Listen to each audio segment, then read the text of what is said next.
inaugurando o nosso primeiro encontro de domingo.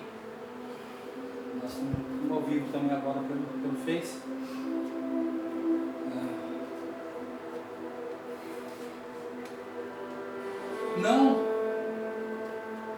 Não fazer para se mostrar, mas mostrar o que estamos fazendo.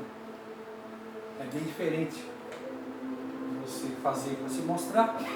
Quem faz para se mostrar e aqueles que mostram o que estão fazendo, o que está sendo feito. Não é? Alguém vai me adicionar lá, vamos um minutinho, as pessoas irem entrando.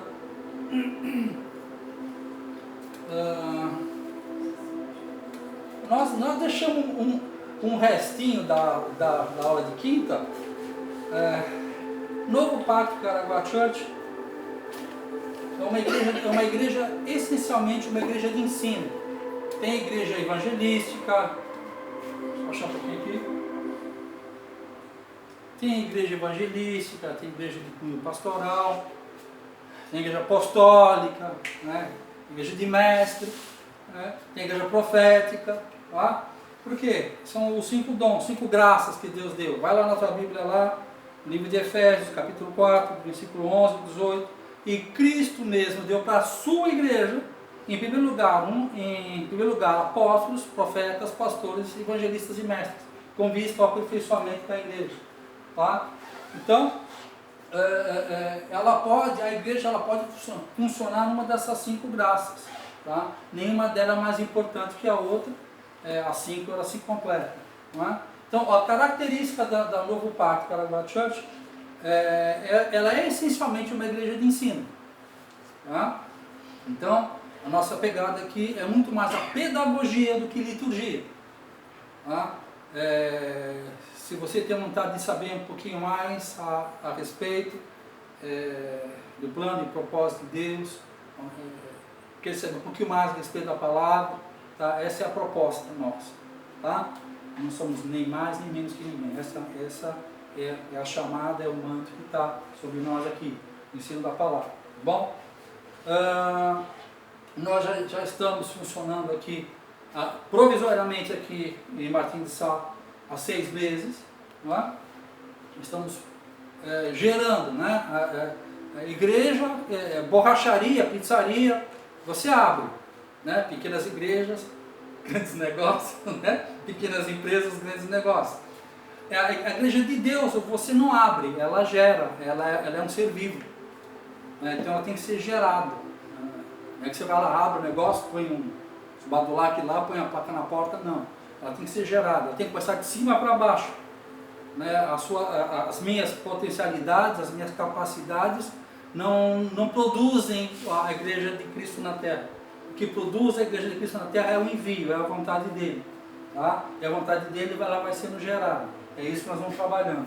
Nós temos trabalhado vários aspectos da palavra de Deus, no aspecto apostólico e profético, no livro de Efésios, capítulo 2, versículo 20, edificado sobre fundamento apostólico e profético. Antes de nós passarmos a voar mais alto, nós temos o certo de uma igreja gerada em Deus, é você fundamentar a igreja. É fundamentar os fundamentos apostólicos e proféticos. E se maravilhavam da doutrina dos apóstolos. A igreja de Atos começa com apóstolos e profetas. Tá? A igreja de Deus começa com apóstolos e profetas. Okay? Nós fomos dedicando tempo a vários assuntos. De umas 2 semanas para cá, nós temos falado um pouco sobre o aspecto, conhecendo um pouco o aspecto do libertador Jesus. Todo mundo conhece Jesus como seu Salvador, né? Mas ele também é nosso, ele também quer ser o nosso Senhor. Porque uma coisa é ele ser seu Salvador, e outra coisa é ele ser seu Senhor. Uma coisa é Moisés tirar o povo do Egito, outra coisa é o povo entrar na terra prometida. Todos foram tirados. Até quem não era da tribo de Israel, quem não era judeu, porque acreditou no bagulho, todo mundo correndo, arrastando, também foram. Tá? Porque assim como muitos judeus que não creram em Moisés, falaram, é frio, eu não vou atrás desse velho, ficou. E muito egípcio que entendeu o bagulho e vazou junto. Tá? Então, na emoção, teve a salvação aí. Agora, para a conquista, precisou uma caminhada de 40 anos. E o número 40 na Bíblia significa uma gestação, 40 semanas, uma gestação. Um amadurecimento. E nesse processo, Deus, na verdade, não era Canaã que ele estava querendo dar.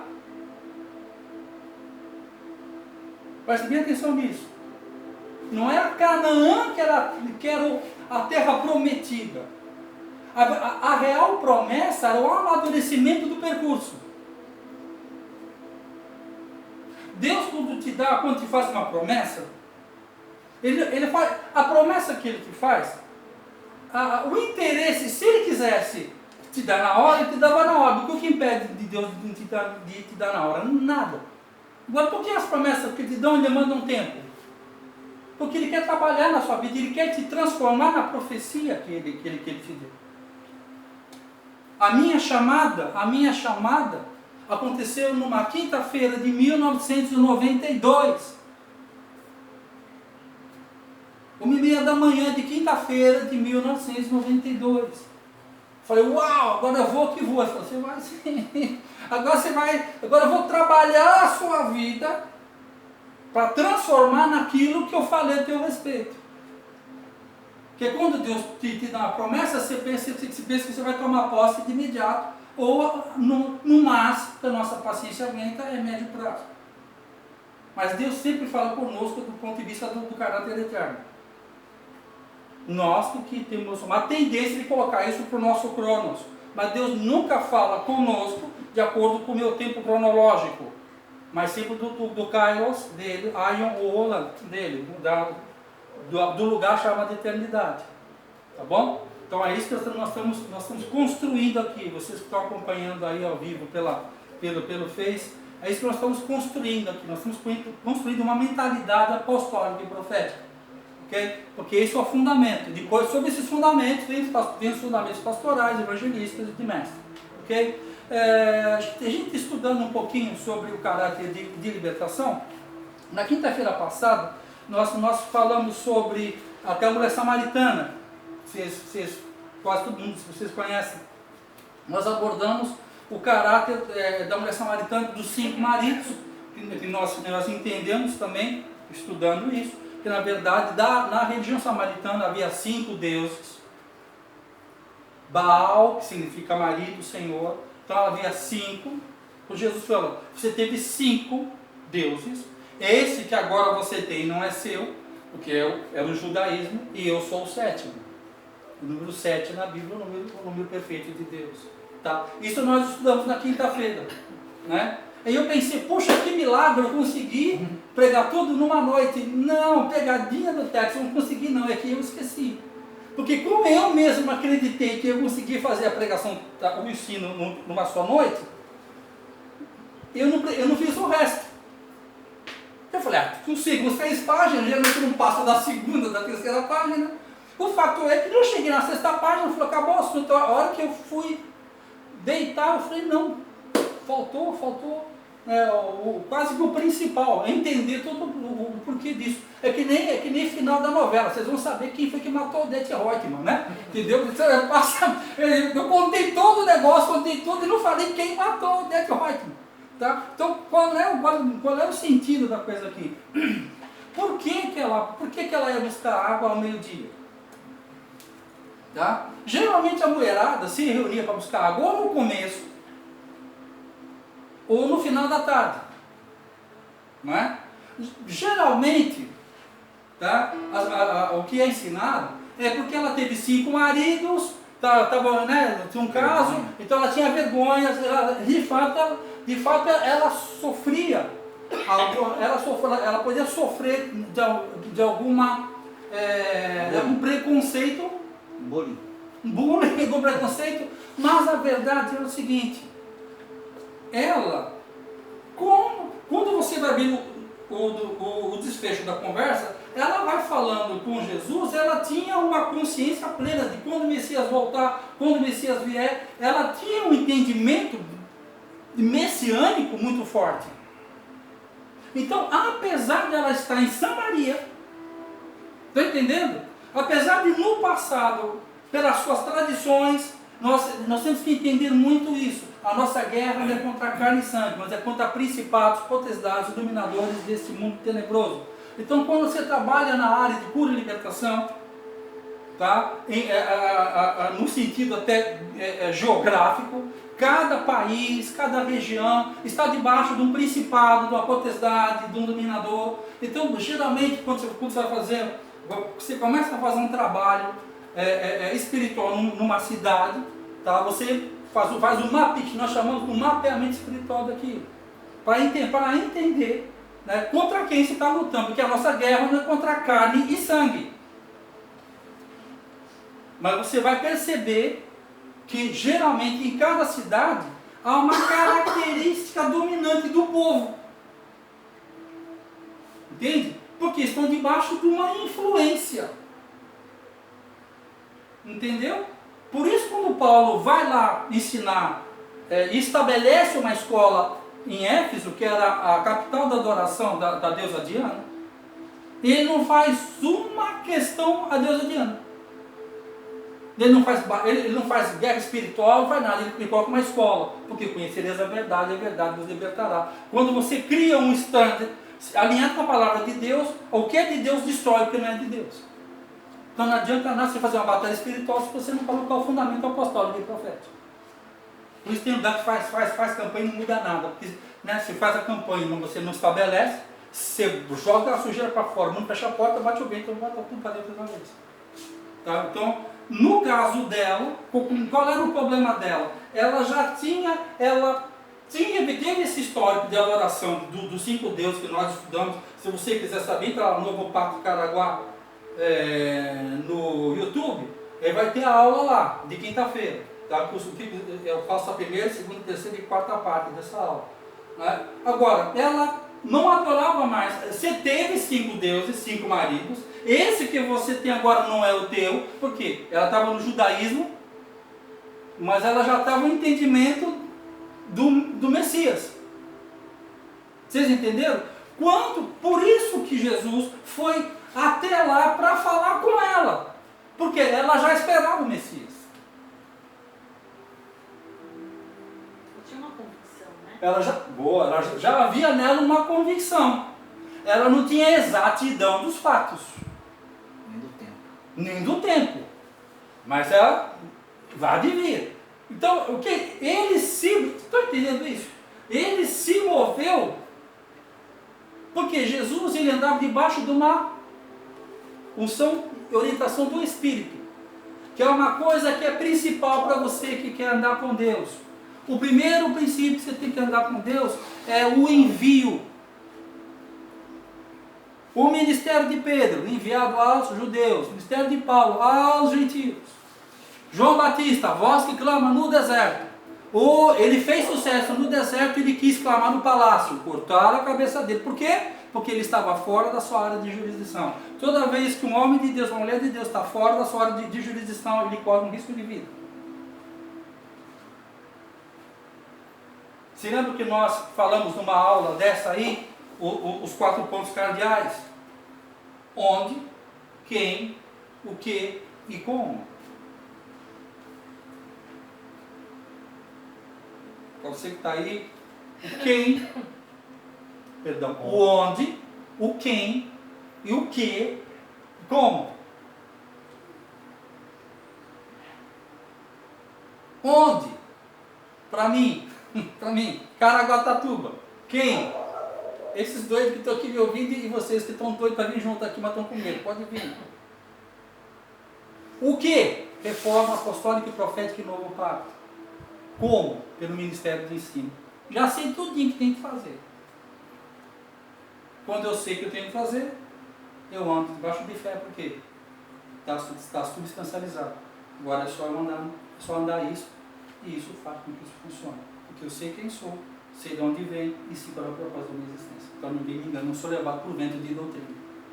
Isso era aquilo. Então tudo que eu vou vendo, eu vou construindo. Então, no caso dela, quando ela entendeu, você lembra que ela foi lá para pegar água.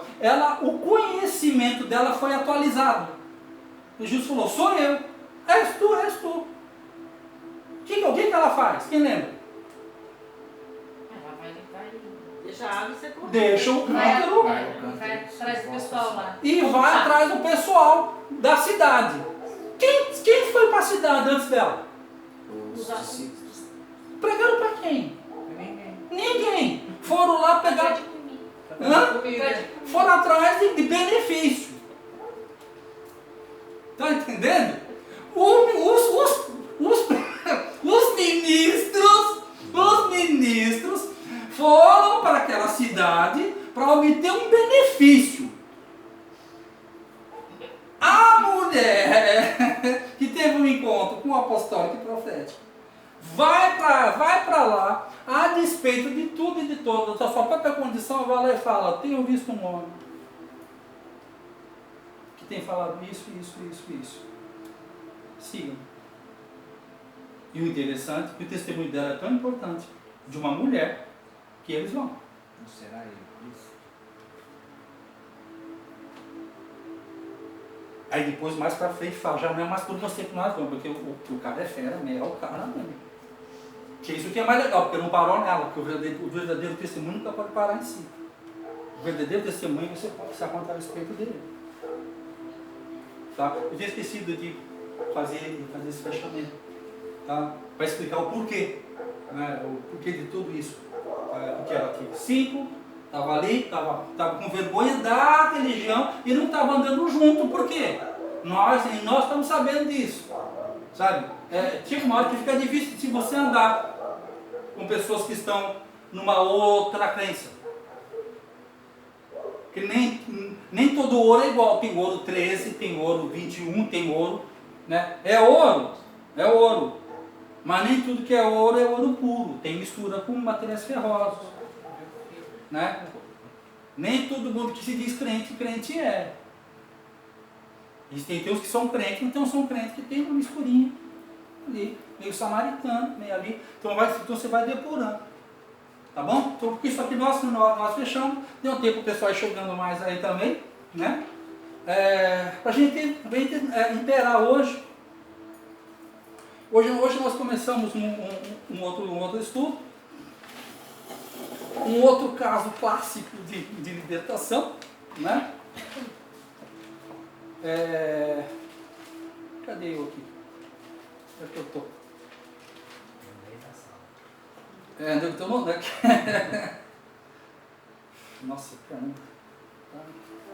Quente. Será que não vai aumentar mais O fogo Por que espírito. não abre essa? Não tem Eu acho que pode, hoje. se não tiver outro barulho, nós pode. Vamos lá. Bom, hoje nós vamos falar sobre um outro caso aqui. Para a gente entender um pouco isso, deixa eu colocar um outro fundamento. No livro de Timóteo, o pai espiritual de Timóteo, o apóstolo Paulo, 2 Timóteo 2,15, Paulo fala assim: Titi, filho, não tem o dinho, né? Titi, vem cá, Titi. Procura apresentar-te aprovado, filho. Maneja bem a palavra da verdade, para que não tenha o que se envergonhar.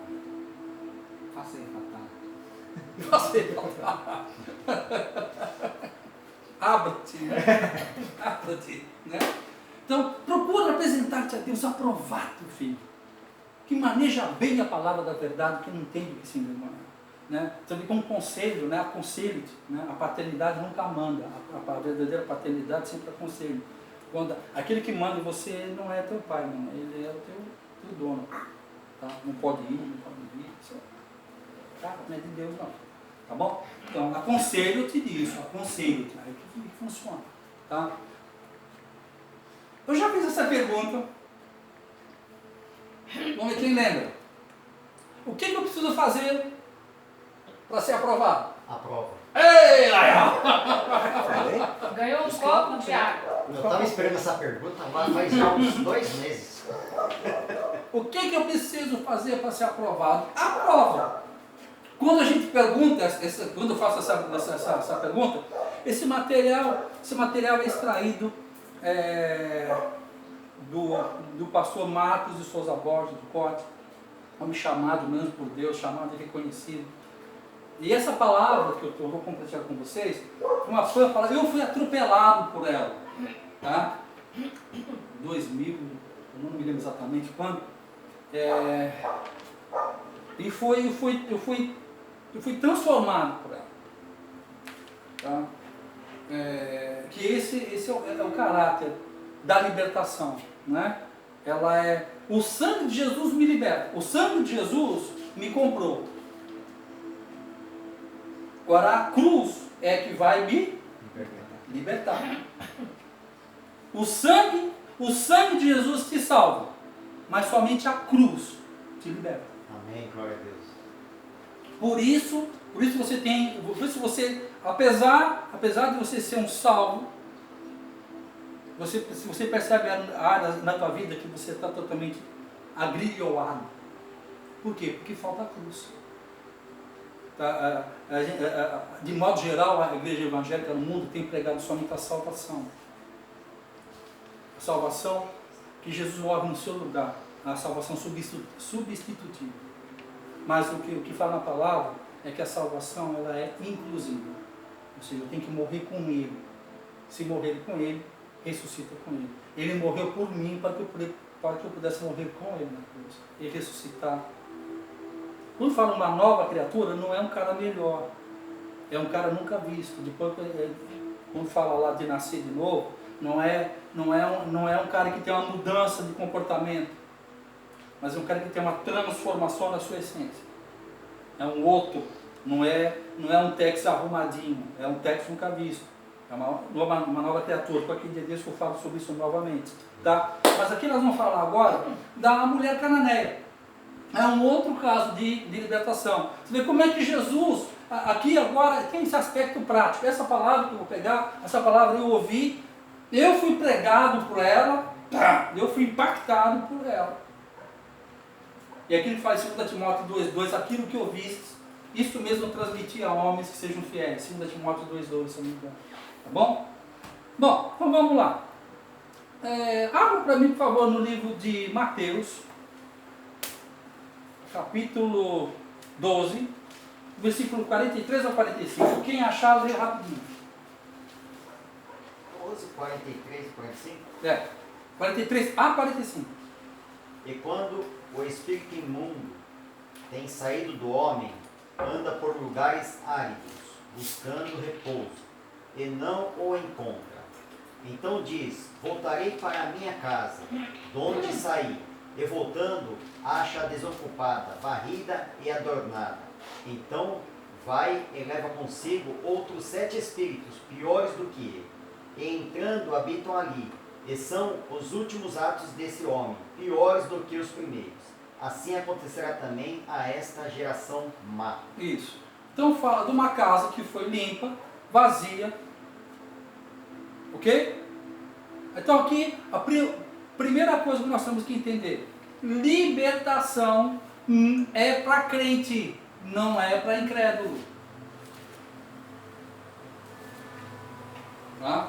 Libertação não é para crente. Na Bíblia toda, nos 66 livros, nos 47 autores aqui, só tem uma palavra nesse, como diz o pastor Mineiro, nesse trem aqui, só tem uma palavra para o incrédulo, que é arrependa-se.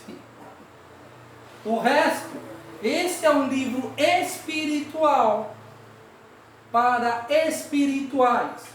Então não adianta você ficar mandando texto bíblico para os outros, porque os outros não têm o Espírito Santo de Deus. Não vai entender bolufo o que você está fazendo, ô religioso. O que você tem que fazer é você que tem o Espírito Santo de Deus, ler isso aqui e manifestar isso. Amém. Oh, glória. É isso. Não adianta se colocar. Não adianta. Porque a letra mata, filho. A letra vai confundir. Por causa dessa letra aqui, nós estávamos vendo um filme ontem das cruzadas que se matavam um monte por causa da letra. Entendeu? Porque a letra mata mesmo. Tanta coisa é feita por causa disso. Então, chega uma hora que se eu e você não formos uma carta viva, você vai portar uma letra morta. Tem muita gente que é tão morto quanto a própria letra sem o Espírito. Isso que nem estava no script, mas já que está aqui, vai. Entendeu? Certo? Então vamos lá. Libertação é para crente, não é para incrédulo. Beleza? Beleza. Vamos lá. Um libertador, quem anda, todo crente, ele tem que ser liberto, né? E depois Deus o usa nesse ministério de libertação. Então tudo aquilo que Jesus, o Cristo, tá? Jesus, o Cristo, o Jesus nasceu de Maria, adotado por José. O Cristo que estava dentro do Jesus é o Deus eterno. Amém. Tá? Porque muitas vezes a gente fala algumas coisas, mas Jesus era Jesus. O Jesus é Jesus como o Genésio é o Genésio. A diferença do Jesus e do Genésio, do Tex, do Maurício, do Dinho, é o Espírito que está dentro de nós. Glória a Deus. E o Espírito de Deus está sobre mim para. Até Jesus não fez nada, até que do alto já se revestido. Jesus fala com os seus, permanecer em Jerusalém, até que do alto se já se revestido. Tá? Então é uma ação, é uma guiança, sabe, do Espírito em nossas vidas. Um libertador é um homem, é um irmão, uma irmã, que ele depende do Espírito Santo para fazer. E a gente vai ver aqui, nesse fato, como é que ocorreu isso. Que é um testemunho para nós, ver como é que ele opera. Porque Jesus fez um testemunho para nós. Jesus, o Cristo, olha o que um Cristo dentro do Jesus pode fazer. Que a diferença, o Jesus subiu, o Cristo permanece que está dentro de nós. Cristo em esperança da glória. Certo? Então vamos lá. Então esse percurso que se faz, ele tem 2 pontos. Quando fala percurso, fala nessa conversação. Quando você está atendendo uma pessoa, quando você está se relacionando com uma pessoa, debaixo dessa direção de Deus para a libertação, há um percurso. Esse percurso passa por 2 lugares. O reconhecimento e renúncia. Eu estou colocando o fundamento, depois vocês vão entender o que eu quero dizer. Tá? Primeiro põe o fundamento, depois ele vai esclarecendo. Tá? Passa por esse caminho. Tá? Você vai ministrando a pessoa, tá? Vai ministrando. O Espírito Santo vai testificando com ela. Entende? Às vezes, aspectos que você precisa reconhecer na sua vida. E quando você reconheceu, você renunciou. Reconhecimento, renúncia. Renúncia, reconhecimento. Mais renúncia igual libertação. Reconhecimento mais renúncia igual libertação. Ok? Então vamos lá.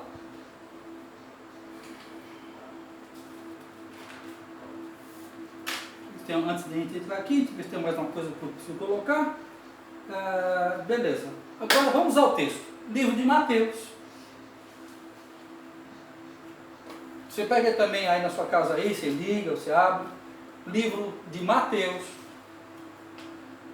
capítulo 15. Nós vamos ler do 21 a 29. Quem me conhece sabe como é que eu costumo ensinar. Eu pego o texto, leio o texto todo, depois eu venho trazendo versículo por versículo, tá? E compartilhando a porção que Deus tem dado para mim, tá bom? Então, Diogo, você está mais perto dela, dá para você ler em voz alta? Porque às vezes a pessoa está lá, ela não tem, mas ela vai acompanhar. Obrigado. Saindo daquele lugar, Jesus retirou-se para a região de Tiro e de Sidom. uma mulher cananeia, natural dali, veio a ele gritando: Senhor, filho de Davi, tem misericórdia de mim. Minha filha está endemoniada e está sofrendo muito. Mas Jesus não lhe respondeu palavra. Então seus discípulos se aproximaram-se dele e pediram: manda embora, pois vem gritando atrás de nós. Ele respondeu: eu fui enviado apenas às ovelhas perdidas de Israel. A mulher veio, adorou-o de joelhos e disse: Senhor, ajuda-me. Ele respondeu: não é certo tirar o pão dos filhos e lançá-los aos cachorrinhos? Disse ela, porém: sim, Senhor, mas até os cachorrinhos comem das migalhas que caem da mesa dos seus donos. Jesus respondeu: mulher, grande é a sua fé, seja conforme você deseja. E naquele mesmo instante a sua filha foi curada. Tá. Quantos já haviam lido esse texto aí? Um texto bem conhecido, de Mateus, facinho de ler. Não é Sofonias, né? É um livro facinho de ler, fácil de achar. Então, aqui tem um testemunho muito importante, né? Então, agora nós vamos entrar com uma profundidade dentro disso aqui. Então, lá no versículo 21, quando fala lá, ele fala a cidade, né? Tiro, de Sidom, né? Então, vamos falar um pouquinho sobre isso aqui, né? Essa região, lá em Tiro, havia uma adoração, um principado, que era vamos dizer assim, o santo adorado daquela o padroeiro daquela cidade, vamos dizer assim, tá? Que era Anibás. Então nós estudamos isso, né? O que faz debaixo de uma influência de um Anibás, né? Eu adoro a mim mesmo, entende? Eu adoro as minhas conquistas. Se não for eu por mim, estou lascado, tá? Essa cidade, essa região, era uma região muito rica em fluxo de negócios. Se fôssemos falar hoje, contextualizar, seria igual uma Wall Street em Nova York. Tá? Então, as maiores joalherias, empresas, bancos, tal. Isso aí. Então, é um lugar, Nova York, um lugar bem forte, tá bom? Sempre que eu falei, sempre entendendo aonde você está, a questão geográfica. Jesus se movia também, ele se movia pelo Espírito, aí em lugares geográficos. Você pode ver que ele estava com a mulher, ele foi e falou somente com aquela mulher.